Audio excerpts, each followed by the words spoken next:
Não sei quanto tempo vai demorar até que o Senhor venha, mas sei que não vai demorar muito até que eu vá. Então, nesta etapa da minha vida, vou dar a vocês um panorama do carro fúnebre enquanto ele desce a ladeira e eu olho para trás pela janela. Então, tudo bem. Tudo bem. Foi um privilégio maravilhoso para mim, ao longo dos anos, estar ao lado do RC em algumas dessas questões, às vezes abertamente, às vezes nos bastidores, em algumas reuniões bem intensas em nível particular, esforçando-se para chamar os líderes da igreja à fidelidade à palavra de Deus e ao verdadeiro evangelho. Nesta fase da minha vida, ainda estou lutando pelo verdadeiro evangelho. Na verdade, na Grace Church, estamos lendo a carta aos Gálatas e provavelmente a parte mais familiar de Gálatas é o capítulo 1, versículos 8 e 9, que diz: se alguém pregar outro evangelho, mesmo um apóstolo ou um anjo do céu, seja condenado, seja anátema. Você imagina que as pessoas entenderiam que é melhor tomar cuidado ao adulterar o evangelho com uma maldição, dupla maldição pronunciada sobre eles, se alterarem o evangelho. Mas ele continua a ser continuamente corrompido de uma forma ou de outra. Isso vale para a natureza de Deus também. Minha responsabilidade hoje é falar sobre o verdadeiro Deus, adorando o verdadeiro Deus, nenhum outro. O título daquele livrinho que vocês viram por aí esses dias. E poderíamos falar muito sobre o Deus verdadeiro, sobre Deus do ponto de vista de que você não deve ter outros deuses, há apenas um Deus vivo e verdadeiro. E poderíamos falar sobre isso do ponto de vista das falsas religiões, ídolos, dos quais há um número infinito e mais sendo adicionados o tempo todo. E agora estamos vivendo em um tipo de cultura onde todo mundo tem o privilégio de imaginar o Deus de sua própria autoria e ficar satisfeito com esse Deus, porque a verdade se tornou relativa, então não há fim para os ídolos. Mas se vamos falar sobre o verdadeiro Deus, penso que é mais importante para nós, porque meio que entendemos os falsos deuses, aqueles que são abertamente não cristãos, aqueles que atacam a verdade das Escrituras sobre o Deus vivo e verdadeiro.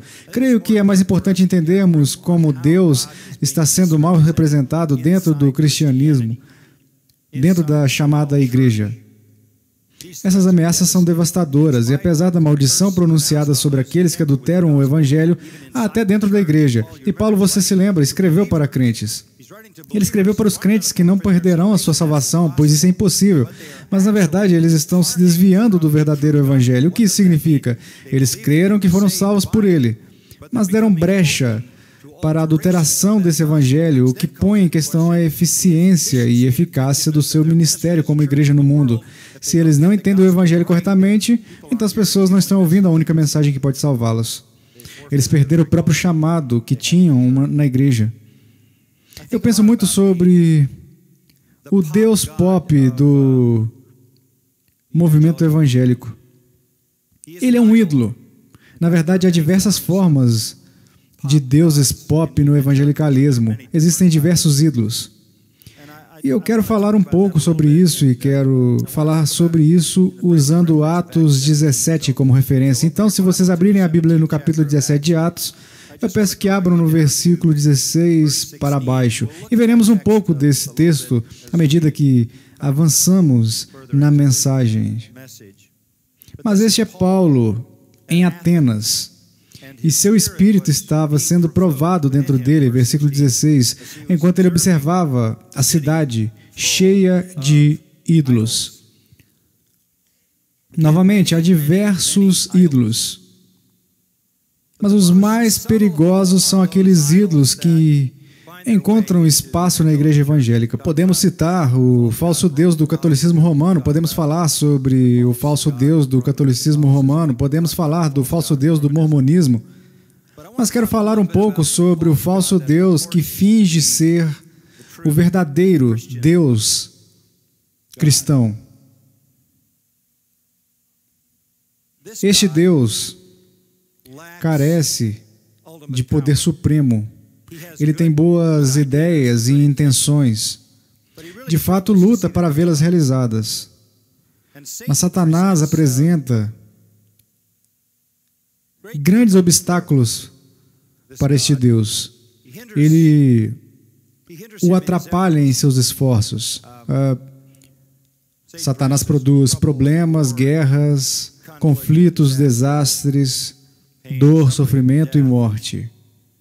E Satanás parece ser capaz de frustrar Deus, embora Deus tenha grande poder.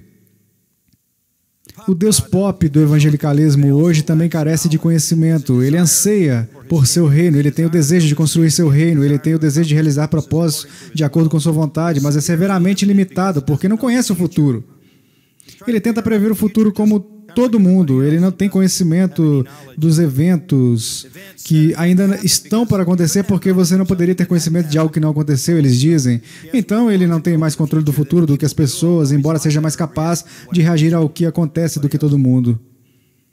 Ele também é sábio, mas há limites para a sua sabedoria. Ele quer que todos sejam salvos, mas não consegue. Ele gostaria de ter desenvolvido talvez um plano para fazer isso acontecer, mas não está conseguindo. Ele quer que todas as pessoas sejam curadas, ele quer que todas as pessoas tenham sucesso, ele quer que eles sejam felizes, ele quer que eles sejam realizados, mas está meio que nas mãos deles e de fato não está funcionando dessa forma, exceto para as poucas pessoas que descobrem como fazer isso para ele. Ele também tem algumas deficiências na santidade, porque falha em reconhecer que o pecado merece punição e trata todos os pecadores com algum tipo de amor incondicional, sentimental e piedoso, tanto que simplesmente não enviaria pessoas boas para o inferno. Ele tem alguma autoridade, mas carece de autoridade total. Ele, de fato, não é soberano sobre todas as pessoas, toda a criação, todos os eventos e todas as experiências. Ele afirma ser, mas, na verdade, é uma reivindicação vazia, porque qualquer autoridade que ele tenha, quaisquer prerrogativas que exerça, quaisquer escolhas que faça, quaisquer direitos que possua, acaba sendo subordinado aos direitos, escolhas, prerrogativas e autoridade das pessoas. Se ele tem algum bem para oferecer às suas criaturas, ele deve oferecê-lo igualmente a todos eles. Isso é justo, e cada pessoa deve então decidir por si mesma se vai aceitar o que Deus oferece. Deus acaba tendo menos liberdade do que o homem.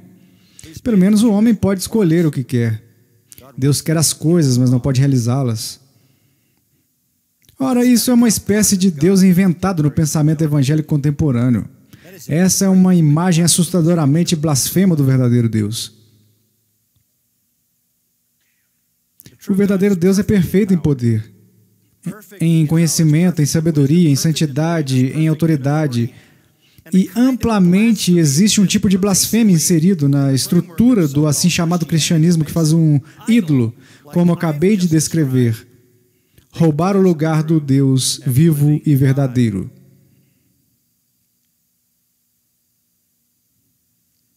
Há alguns anos lançaram um livro chamado O Segredo. Algum de vocês já ouviu falar de O Segredo?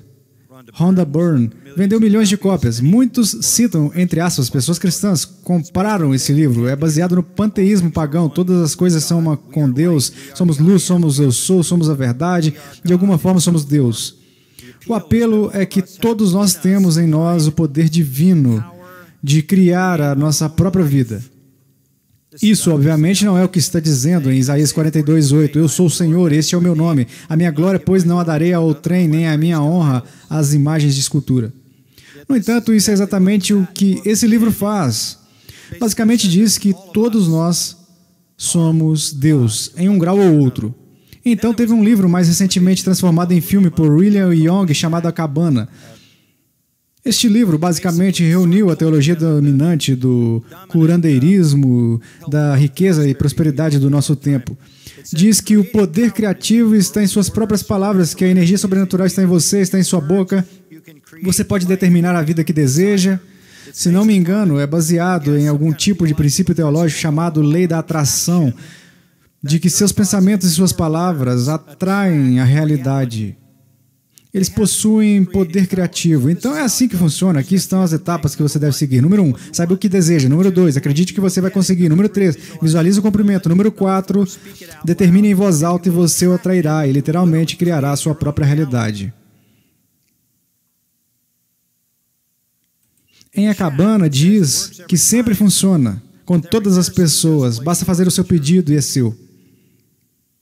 Seus pensamentos, suas palavras têm poder criativo. Sua vida é a realidade que você criou ao atraí-la por meio de suas palavras. Então, o que você pensa, o que você crê, o que você visualiza e o que você fala realmente cria a realidade da sua vida. Milhões e milhões de pessoas compraram isso por meio desses livros e de todo o movimento que eles representam. Apenas acredite, e literalmente o que acontece é que você faz com que o universo comece a se reorganizar para torná-lo o que você deseja. Comece a sentir o que você sentiria antes que aconteça. Comece a sentir sua realidade antes mesmo de sua realidade acontecer. O autor diz que você tem o poder, a energia do universo para criar o seu mundo. Você é o criador do seu próprio destino.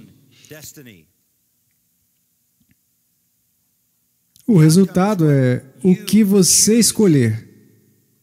Portanto, fé é essa força individual poderosa, essa energia sobrenatural que supera todas as restrições e, essencialmente, faz de você Deus. Você pode ter o que quiser. E como é a lista de desejos normal, entre aspas e sem aspas? Não parece assim. Eu quero humildade, quebrantamento, santidade, sacrifício, altruísmo, amor, adoração, virtude, céu. Essa não é a lista. A lista é saúde, riqueza, sucesso, tudo temporal e material. Se tudo isso soar familiar e você não leu esses livros, você está assistindo TV. Porque é isso que você vê sendo adotado em todos os canais carismáticos de televisão.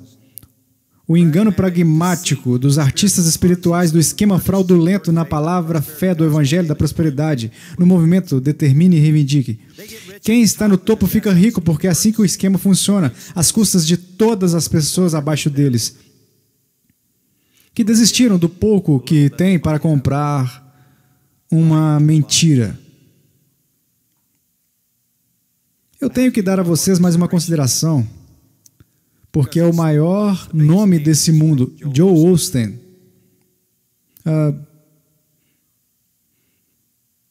Michael Horton disse em Cristianismo Sem Cristo que Osteen alcançou o duvidoso sucesso de tornar o movimento Determine e Reivindique de Copeland e Benny Hinn a corrente principal.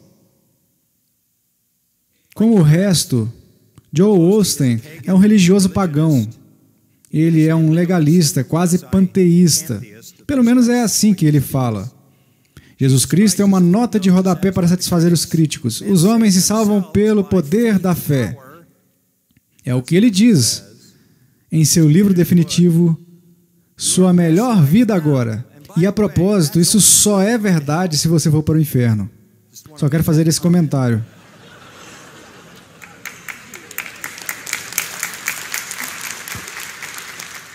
Se esta é minha melhor vida,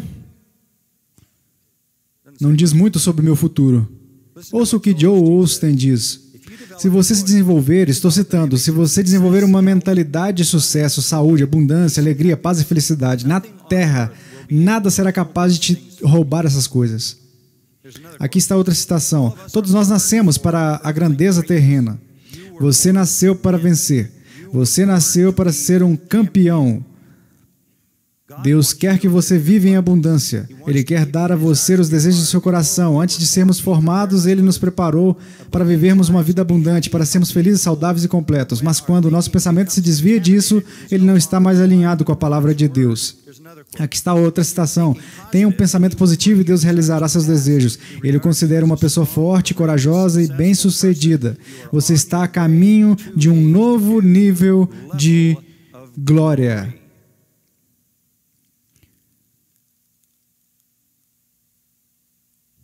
Como você conquista isso? Joel Osteen diz, acredite, visualize, determine em voz alta. As palavras são o seu poder criativo, diz ele. Elas lhe dão a vida que você deseja.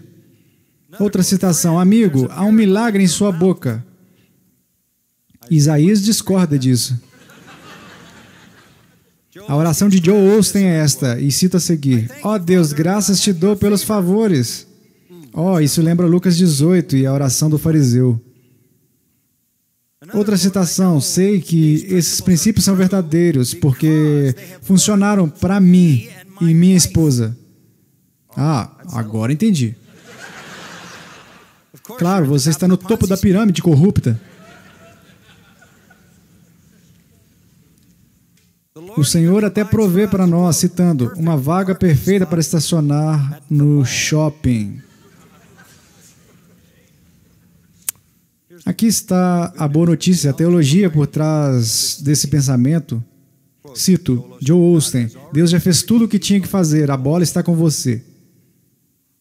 Esse é o Deus pop do evangelicalismo contemporâneo, difundido. Isso é tão hiperpelagianismo que você pode até ter que descartar a palavra pelagiano. Está tão longe disso. Ora, reconhecemos a verdadeira fonte disso. A verdadeira fonte disso é Satanás.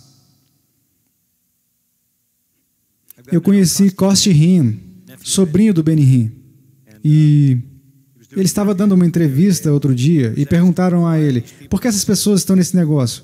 Ele disse: estive nisso, cresci minha vida inteira nisso. Ele chegou a um verdadeiro conhecimento da verdade e pastoreia uma igreja reformada agora. Uma história incrível, não muito longe daqui. E ele disse que há 3 razões pelas quais eles fazem isso: poder, dinheiro e trevas.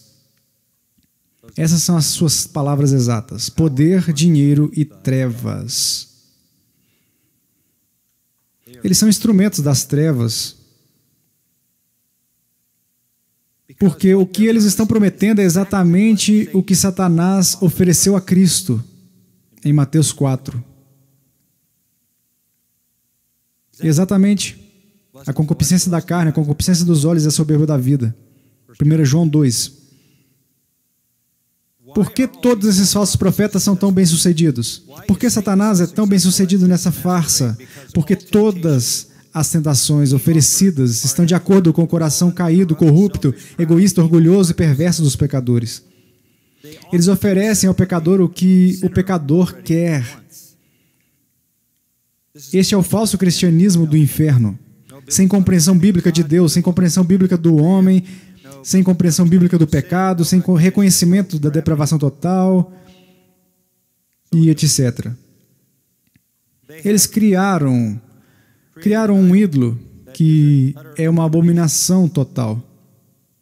Invocam superficialmente o nome de Deus, invocam o nome de Cristo, invocam o nome do Espírito Santo, amando a si mesmos, e acrescento, odiando a Deus. Eles têm sentimentos sentimentais sobre o Deus que eles mesmos inventaram. Eles não têm amor pelo verdadeiro Deus. Eles odeiam a Deus. Se eles amassem a Deus, o verdadeiro Deus, eles o proclamariam. Pregadores como esses odeiam o Deus verdadeiro porque o escondem dos olhos de seus seguidores e colocam um ídolo em seu lugar, para seus próprios fins. De acordo com as Escrituras, o Senhor não oferece aos pecadores o que eles já desejam. Ele não oferece a eles o que já os escraviza. Ele oferece ao pecador o Evangelho e com ele a esperança de ser resgatado de todas as coisas pelas quais anseia. O Evangelho chama o pecador para fugir de tudo que perece, negar a si mesmo, tomar a cruz e seguir a Cristo a todo custo. De acordo com os falsos profetas, você muda sua própria vida. E Deus e Cristo são rebaixados a algum tipo de serviçal que atende aos seus desejos. Nada é mais perturbador para mim em todo o movimento evangélico do que essa ideia dominadora e distorcida de Deus. O primeiro mandamento, não ter outros deuses. E há mascaramento dentro da estrutura do cristianismo. idolatria onipresente e violação desse primeiro mandamento? Onde está o amor ao Senhor, seu Deus, de todo o coração, alma, mente e força? Em 1855, Spurgeon disse: você perderia suas tristezas? Afogaria suas preocupações? Então mergulhe no mar mais profundo da divindade.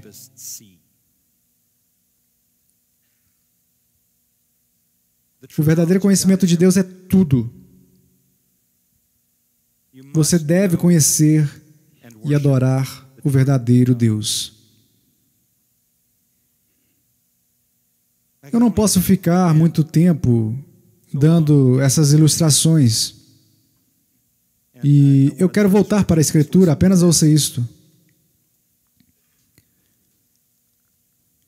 Nós, obviamente, acreditamos no Deus verdadeiro, mas ouça o que Jeremias diz, Jeremias 9:23.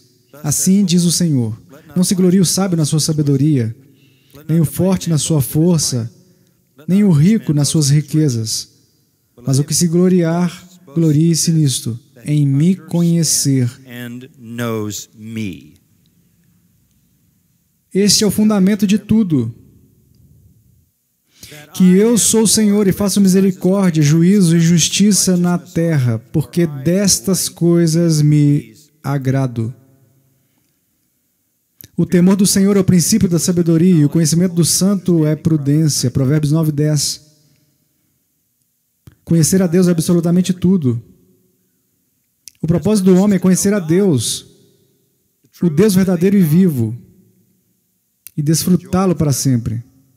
O apóstolo Paulo conhecia bem a situação dos pagãos e procurou falar-lhes sobre o verdadeiro Deus, é claro. Em sua segunda viagem missionária da igreja em Antioquia, da Síria, ele foi para a Macedônia e plantou igrejas em Filipos, Tessalônica e Bereia. Em cada caso, é claro, você se lembra da história do livro dos Atos, houve uma grande oposição e ele teve que fugir para sua segurança. De Bereia, ele foi levado para Atenas, e ele esperou lá.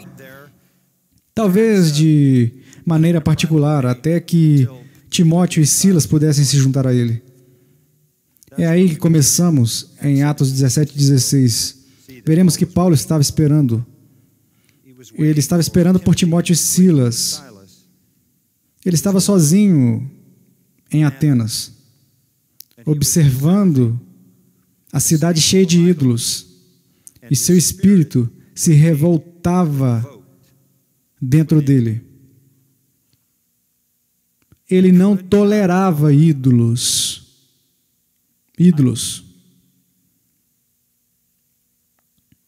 Ele foi para o Areópago. O Areópago era a Suprema Corte de Atenas, a mesma corte onde Sócrates foi julgado e condenado. Agora, 4 séculos depois, Paulo está lá, muito maior que Sócrates.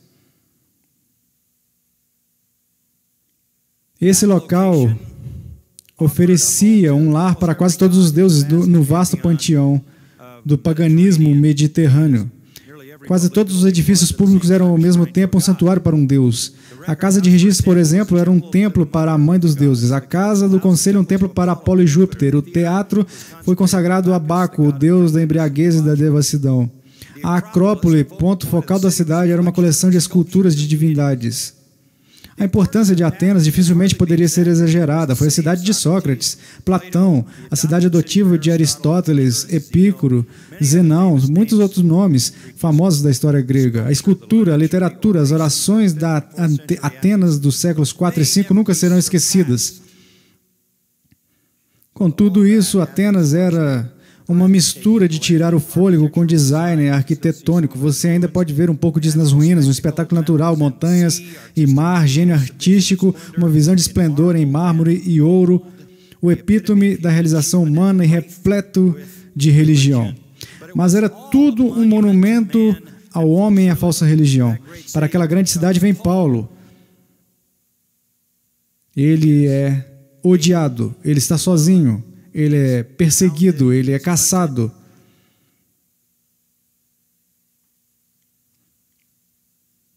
Ele vem a Atenas e não consegue ficar calado. O versículo 16 diz: idolatria dominante na cidade. Eu entendo isso, vocês provavelmente também. Um pedreiro vê os tijolos. Um gari vê as ruas, um lavador de janelas vê as janelas, e um pregador do Evangelho vê o pecado e a desesperança. Seu espírito se revoltava dentro dele. Toda essa falsa religião despertou suas emoções. A religião difundida naquela cidade o fazia sentir dores agonizantes. Muito cedo em minha vida, há muito tempo, li algumas coisas sobre Henry Martyn, o missionário na Índia. Eu guardei isso. Henry Martyn foi para a Índia e entrou em um templo hindu. Ele saiu do templo hindu e escreveu em seu diário essas palavras. Isso despertou mais horror em mim do que posso expressar. Fiquei com a alma cortada por essa blasfêmia. E a propósito, no templo hindu, disse Martyn, tinha uma imagem de Cristo ajoelhado diante de Maomé. Em um templo hindu. Martyn disse, eu não poderia suportar a existência se Jesus não fosse glorificado. Seria um inferno para mim, se ele fosse sempre desonrado assim. Quando questionado sobre o motivo, ele respondeu, se alguém arrancar seus olhos, não há como dizer por que há dor. É um sentimento. Estou terrivelmente ferido porque sou um com Cristo. Fecha aspas. Sentimos essa agonia quando Deus é mal representado? Quando Cristo é mal representado? Paulo sentiu. Ele respondeu a esse sentimento no versículo 17, por isso dissertava na sinagoga entre os judeus e os gentios piedosos, também na praça todos os dias, entre os que se encontravam ali. A única resposta que poderia dar era ir imediatamente no meio da população onde seria acolhido, e isso começaria pela sinagoga, porque ele era judeu, e falaria do Evangelho.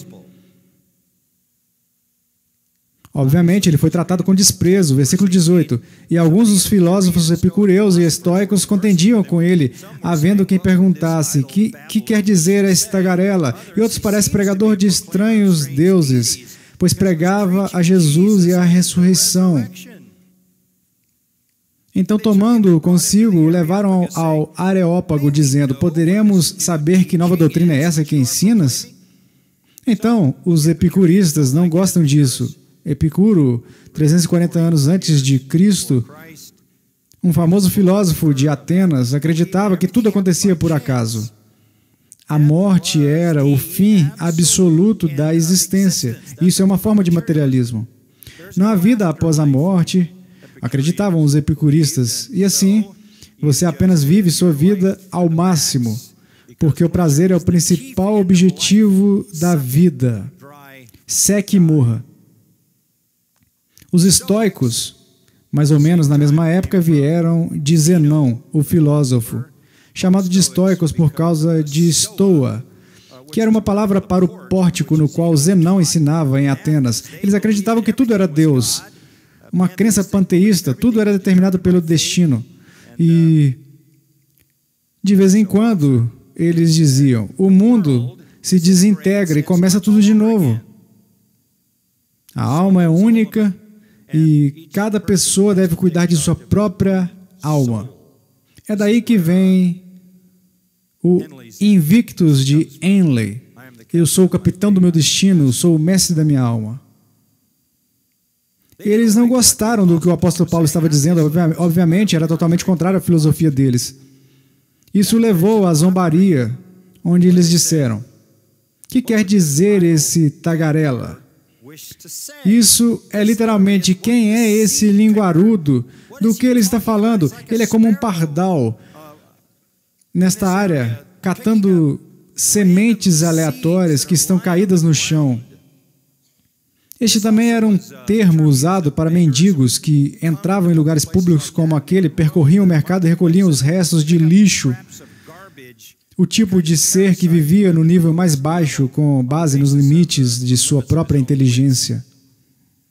O escárnio está essencialmente dizendo, este é apenas um colhedor de sementes, este é um vigarista que está catando pedaços e restos de religião descartável, este é um intelecto de nível inferior, este é um Zé Ninguém ignóbil que não tem absolutamente nada a dizer, tentando se livrar de ideias filosóficas baratas e sem sentido, já descartadas. Essa seria uma reação típica ainda hoje de filósofos autoelevados, não é? Quem professa ser o quê? Sábio. Mas alguns pensaram um pouco melhor. Parece pregador de estranhos deuses. Nunca ouvimos falar dessa divindade, desse Deus e desse Filho de Deus. Nunca ouvimos falar deles. Ele estava pregando Jesus e a ressurreição. Eles nunca tinham ouvido falar de Deus, o verdadeiro Deus. Eles nunca ouviram falar de Jesus. Eles nunca tinham ouvido falar sobre sua morte, sobre sua ressurreição. Ele estava expondo o Deus divino, sua existência. Ele estava expondo a encarnação do Deus divino no Filho. Ele estava expondo a morte do Filho divino. E ele estava expondo a ressurreição. O povo estava realmente fascinado.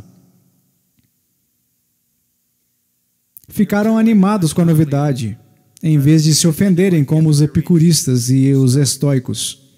Eles estavam tão interessados nisso que no versículo 19 o levaram ao Areópago, que é a colina de Ares ou a colina de Marte.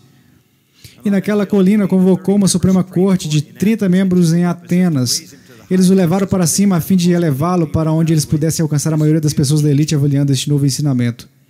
Poderemos saber que nova doutrina é essa que ensinas, posto que nos trazes aos ouvidos coisas estranhas? Queremos saber o que vem a ser isso. Pois todos os de Atenas e os estrangeiros residentes de outra coisa não cuidavam senão dizer ou ouvir as últimas novidades. Alguns deles não estavam comprometidos com a filosofia epicurista, com a filosofia estoica. Estavam apenas comprometidos com o que era novo. Este é, novamente, o tribunal onde Sócrates foi julgado séculos antes. Este é o tribunal que cuidou de questões filosóficas. Este é também o local onde as questões criminais eram processadas e julgadas. Este também era o lugar onde os cidadãos eram recompensados por bom comportamento. E assim, Paulo é levado ao ponto mais alto para que a elite deles decida o que pensa sobre o Deus de que ele fala. Isso começa no versículo 22. Eu gostaria de ter tempo para desenvolver tudo isso. Mas vamos apenas dar uma olhada no versículo 22. Acentuadamente religiosos, porque passando e observando os objetos de vosso culto, encontrei também um altar no qual está inscrito: ao Deus desconhecido. Pois esse que adorais sem conhecer é precisamente aquele que eu vos anuncio. Um novo professor na cidade, um novo professor com um novo Deus. Ele é obrigado a comparecer perante os juízes da elite, apresentar seu caso. E ao fazer isso, ele tem a oportunidade de apresentar o verdadeiro Deus e o verdadeiro Evangelho. E o que ele disse? Vocês são acentuadamente religiosos e, obviamente, muito ignorantes. Vocês adoram na ignorância. E ele diz algumas coisas muito básicas sobre Deus que eu quero que vocês vejam aqui. Eu realmente não posso desenvolvê-los, mas vou apontá-los para vocês. Em primeiro lugar, Deus é cognoscível. Deus é cognoscível. Eles eram muito religiosos. Petrônios disse que era mais fácil encontrar um Deus em Atenas do que uma pessoa. A propósito, havia muitos altares para deuses desconhecidos. Eles estavam por todo aquele lugar. 600 anos antes, uma terrível pestilência atingiu a cidade. Nada poderia parar a pestilência. Um poeta cretense chamado Epimênides elaborou um plano. Um rebanho de ovelhas negras, um rebanho de ovelhas brancas foram soltos pela cidade a partir do Areópago. Onde quer que cada ovelha se deitasse, era sacrificada ao ídolo mais próximo. Eles estavam tentando descobrir qual Deus estava trazendo a praga. Então eles simplesmente deixavam as ovelhas correr soltas, e onde quer que as ovelhas se sentassem, o Deus mais próximo seria o Deus a quem aquela ovelha seria sacrificada. Se elas estivessem sentadas e não houvesse um Deus por perto, eles criavam um altar do Deus desconhecido. Então havia marcadores de Deus desconhecido por toda parte. Eles estavam tentando a maneira mais extensa de descobrir como pacificar quem quer que fosse o Deus que estava tão irritado com eles que havia enviado a praga. Então eles estavam por toda parte. altares para o Deus desconhecido. Eles sabiam que Deus existia, mas ele era desconhecido para eles. Desconhecido para eles, eles com todos aqueles deuses, não sabiam quem estava agindo, não sabiam quem estava chateado com eles, não sabiam a quem pacificar. 1 Tessalonicenses 4:5 diz: os gentios não conhecem a Deus. Gálatas 4:8: outrora, porém, não conhecendo a Deus, servieis a deuses que por natureza não são. Este é o caminho do mundo. Eles têm sua religião, eles têm seus falsos deuses, mas eles não conhecem a Deus, eles não conhecem o Deus que é cognoscível. E assim, no final do versículo 23, ele diz: pois esse que adorais sem conhecer é precisamente aquele que eu vos anuncio. Eu estou prestes a falar sobre o Deus que vocês não conhecem. Deus é cognoscível. Einstein disse: claro, existe um poder cósmico. Não acreditar nisso é tolice, mas nunca poderíamos conhecê-lo.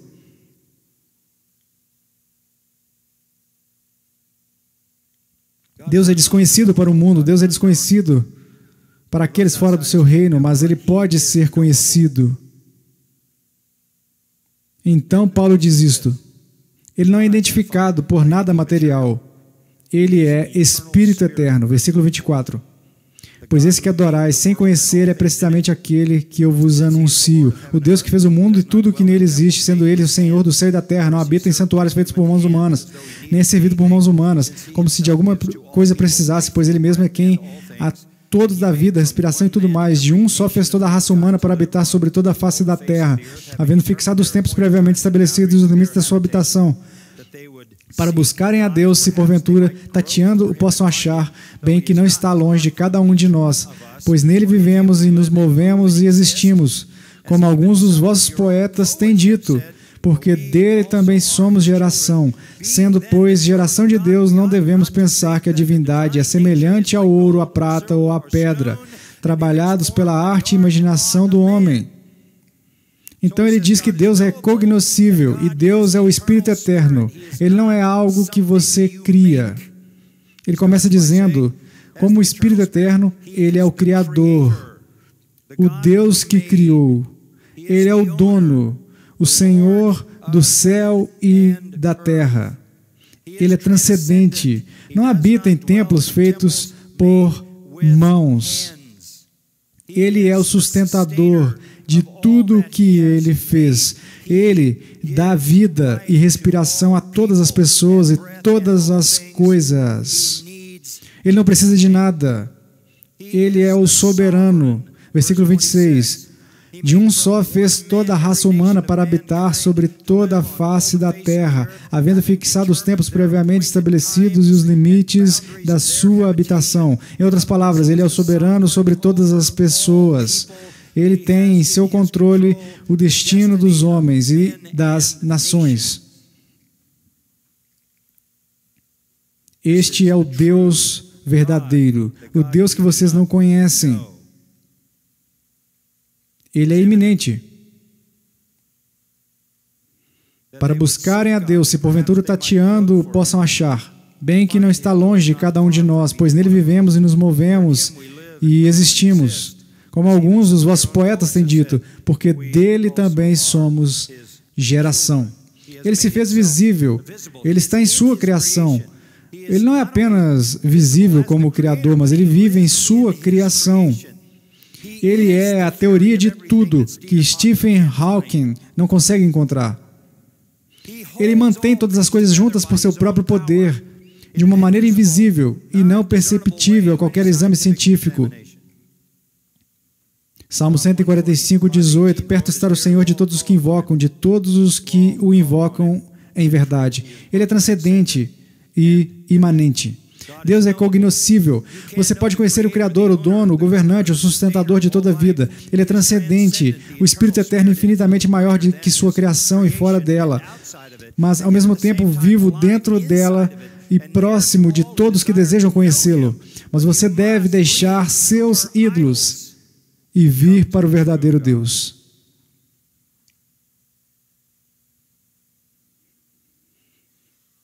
A citação sobre seus poetas, provavelmente Epimênides e Arato. Toda idolatria deve ser abandonada, toda idolatria deve ser destruída. Há apenas um Deus, o Espírito Eterno, que é o Criador, governante e soberano do universo.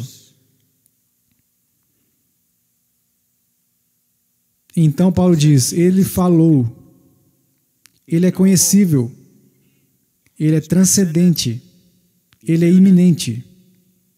Ele falou. Versículo 30. Ora, não levou Deus em conta os tempos da ignorância.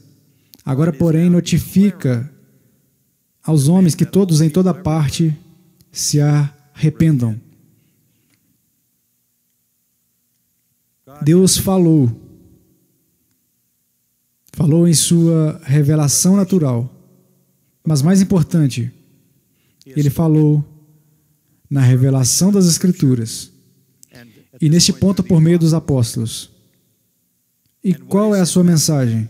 Todas as pessoas em todos os lugares devem se arrepender. Obviamente, este é um resumo da grande mensagem de Paulo ali. Ele deve ter falado com eles sobre o pecado e a depravação e as consequências disso, morte e juízo eterno. Ele continua dizendo, porquanto estabeleceu um dia em que há de julgar o mundo com justiça. Há uma mensagem faltando no Deus pop, na cultura pop de Jesus do evangelicalismo contemporâneo.